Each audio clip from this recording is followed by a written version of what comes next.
মনে পড়লো ফেক মানুষদের থেকে দূরে থাকছো তো। হঠাৎ করে তিথি পাশ থেকে বলে ওঠে তুমি এগুলো ভিউসের জন্য করছো। ভাই সুপ্রিয় ভাই কেউ এমন একটা পোস্ট শোকা যাদের নামে শেষেই নাক লাগানো, হালকা পাতলা মার ভাই। কি বললে? এটা হচ্ছে আউসালো টিম, এটা একটা ব্র্যান্ড। আউসালো আমাদের একটা ব্র্যান্ড। বলছি শুনতে পাইনি, আরেকবার বলো। এটা হচ্ছে আউসালো টিম, এটা একটা ব্র্যান্ড। আউসালো আমাদের একটা ব্র্যান্ড। আমার চ্যাটার বাদ। ব্র্যান্ডটা মনে মেড ইন চায়না তৈরি করা ছিল, যার জন্য বেশি দিন টিকলো না। এখন আউসালো থেকে ভাগসালো হয়ে গেছে। দেখতে হবে না কারা কারা টিমে আছে। এর জন্যই বলেছিলাম সুপ্রিয় দা নিব্বা নিব্বিকে বেশি সাপোর্ট করতে যেও না। ওরা যদি নিব্বা নিব্বি হয় তাহলে বিশ্বাস কর তোর কন্টেন্ট দেখার পর তোকে নিব্বা নিব্বি নয় আমার ছাপড়ি চোদা মনে। তোমাদের একটা ফ্রি ফান্ডের অ্যাডভাইস দেবো, মানুষ চিনতে শেখো। বলছি দাদা মানুষ আমাদের চেনা থেকে তোমার চেনা একটু বেশি দরকার ছিল তখন। বলছি দাদা তুমি প্রথম থেকে জানতে ওরা কিরকম মানুষ, তাও তুমি পুরো রোস্টার কমিউনিটিকে একটা সাইডে রেখে তাও ওদের সাপোর্টে কথা বলেছিলে। আমার মনে হয় স্ট্রাইকটা আসার পর দুজনের সাথে কথা বলা দরকার ছিল। পুজোর টাইম একটু ঘুরে বেড়াতেই এমনিই তোদের মধ্যে মিটে, কিন্তু তোমাদেরও 10,000 সাবস্ক্রাইবার কমে যেতে পারে। যার জন্য নিজের 10,000 সাবস্ক্রাইবার হারিয়েছিল আর কমেন্ট বক্সে ভরে ভরে গালাগালি খেয়েছিল। ভাই এটা কি বন্ধুত্ব বলে? আর আমাদের বন্ধুত্ব থাক আর বলবো না।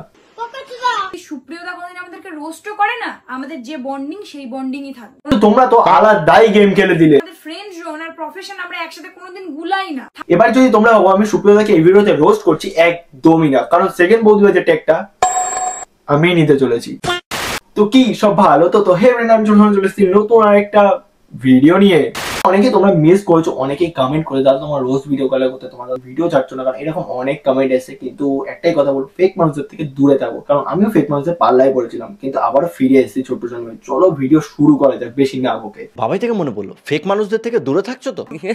ভিডিও আপলোড নিয়ে তিথি তুষার রন প্রীতিদের সাথে কথা বলা বন্ধ করে দেয়, আর এইখান থেকেই শুরু হয় আউসালো টিমের ঝামেলা। বলছি দাদা এটা সত্যি তোমার বন্ধু ছিল তো? মানে যারা ভিডিওর মধ্যে এসে এইটা বলতো সুপ্রিয়তা কোনদিন আমাদেরকে রোস্টও করে না, আমাদের যে বন্ডিং সেই বন্ডিংই থাকবে। তাই নাকি আজকে তোমাকে বলছে, আমাকে তিথি রিপ্লাই দেয় যে তোমার পদে একটু বেশি রাগ। তাই নাকি একটা ভিডিও আপলোডের জন্য বন্ধুত্বটা শেষ করে দিচ্ছে। হচ্ছে আউসালো টিম, এটা নাম না, এটা ব্র্যান্ড। আসলে রন প্রীতির উদ্যোগেই এই জ্যাকেটগুলো আমাদের কেনা হয়েছিল। আমার বাল ছেঁড়া কি করে আর চালাবি? তোদের বন্ধুত্ব মানেই হচ্ছে স্বার্থ, আমি বিশ্বাস করি। যেমন তোদের এক্সাম্পল দিই, সুপ্রিয়ার সাথে যখন স্বার্থ ছিল তোদের, তখন না বলে সুপ্রিয়ার মায়ের জন্মদিনে সারপ্রাইজ দিতে চলে গেছিলিস তোরা। আমি তো সিরিয়াসলি ভাবতেও পারিনি যে তিথি তুষার মাকে এইভাবে সারপ্রাইজ দিয়ে দেবে। আমি তো উইশ করতে যাচ্ছিলাম, বললো না না উইশ করলে বুঝতে পেরে। সঠিক বলেছে। আর যখন সুপ্রিয়াকে ব্যবহার করা হয়ে গেল, তখন সুপ্রিয়ার জন্মদিনে কি বললি? বাট তারা আসতে পারবে না কারণ শুট করে তারা অনেক বেশি টায়ার্ড। এবার তোমরাই বলো, এটা বন্ধুত্ব নাকি সবকিছু গান মানে? আমি তিথি তুষার রন প্রীতি চারজনকে আমি ইনভাইট করি। তিথি তুষারকে যখন কল করি তাদের কথাবার্তা শুনে বোঝা যাচ্ছিল যে তারা আসতে ইচ্ছুক নয়। রিজন হচ্ছে সেখানে রন আর প্রীতি থাকিবে। আসলে রন প্রীতির উদ্যোগেই এই জ্যাকেটগুলো আমাদের কেনা হয়েছিল, তাই আজ হঠাৎ বের করতে করতে ওদের কথা খুব মনে পড়ছে। মানে এরা তিথি তুষার তো আমার কেমন যেন একটা সন্দেহ হচ্ছে, কারণ এরা পেতনিও হতে পারে। ঠিক বললাম। যারা সুপ্রিয়ার জন্মদিনে আসেনি শুধুমাত্র রন প্রীতি আছে বলে, কারণ আমার বাড়িতে আসবে না তারা, শুধুমাত্র রন প্রীতি আছে তাই জন্য। আর তারাই এখন নাকি বলছে। আসলে রন প্রীতির উদ্যোগেই এই জ্যাকেটগুলো আমাদের কেনা হয়েছিল, তাই আজ হঠাৎ বের করতে করতে ওদের কথা খুব মনে পড়ছে। বড় মিথ্যাবাদী। সত্যি কথা বলতে তোরা গিরগিটি নাকি? গিরগিটি বলা ভুল, কারণ গিরগিটি শুধুমাত্র রং পাল্টায়, তোরা তো সেই মানুষকে ব্যবহার করে রং পাল্টাস। কি সত্যি কথা বলে ফেললাম না বেশি? সঠিক বলেছেন। আমি খুবই কম মানুষের সাথে কথা বলি, হাতে গোনা কয়েকজন আছে যাদের সাথে আমার কথা। আনছি দাদা হাতে কোনো কয়েকজনের সাথে তুমি কথা বলো, তা বলে আমার সাথে কথা বলতে পারতে, এদের সাথে কেন কথা বলতে গেলে? হ্যাঁ পোদ মারতে দেয়। উফ দাদা আবার সেই তোমার পোদ।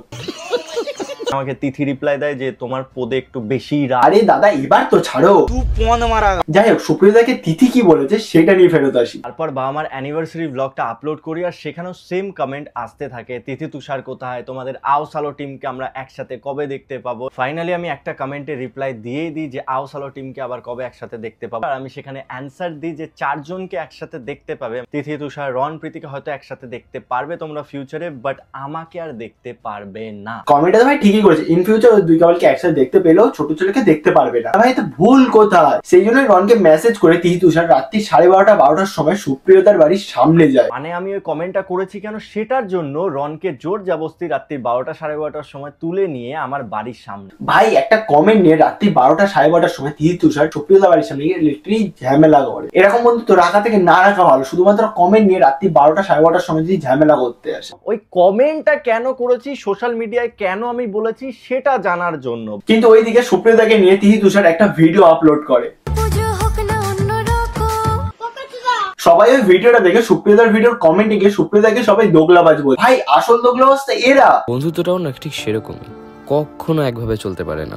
মিথ্যাবাদী ভারতবর্ষের বুকে কেউ নাই। এই বন্ধুত্বর জন্য আমি আমার লাইফের এতটা খারাপ সময় পেরোলাম। আমার কি মনে হয় বলতো, লাইফে না এরকম একটা বন্ধু থাকা দরকার, নাকি বন্ধুত্বের মানেটাই বুঝবে না। আজ তারাই আমার দিকে আঙুল তুলে বলছে যে তুমি এগুলো করছো ভিউস এর জন্য। দেখো দাদা, আজ না কাল তিথি তুষার তোমাকে এই কথাটা ঠিকই বল, তাই এত দুঃখ পেয়ে লাভ নেই। পর পৃথির জন্মদিন হয়, সেখানে আমি আরুষি সবাই ছিলাম। তো হঠাৎ করেই 12টা-12:30টার পর খবর আসে যে তিথি তুষার নিচে দাঁড়িয়ে আছে অ্যান্ড তারা উইশ করতে চায় পৃথি।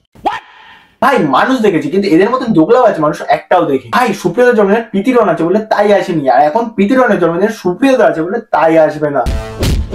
হলো ফেক মানুষদের থেকে একটুখানি দূরে থেকো। ভাই আজকে ভিডিও এতটা, যদি তোমার ভালো লাগে অবশ্যই সাবস্ক্রাইব করে দিও, পাশে থাকা বেল আইকনটা অবশ্যই ক্লিক করে দাও, কারণ যখন ভিডিও যাবে তখন ইনস্ট্যান্ট নোটিফিকেশন তোমাদের কাছে চলে যাবে। যাওয়ার আগে একটাই কথা বলবো তোমাদের, ফেক মানুষদের থেকে দূরে থাকছো তো।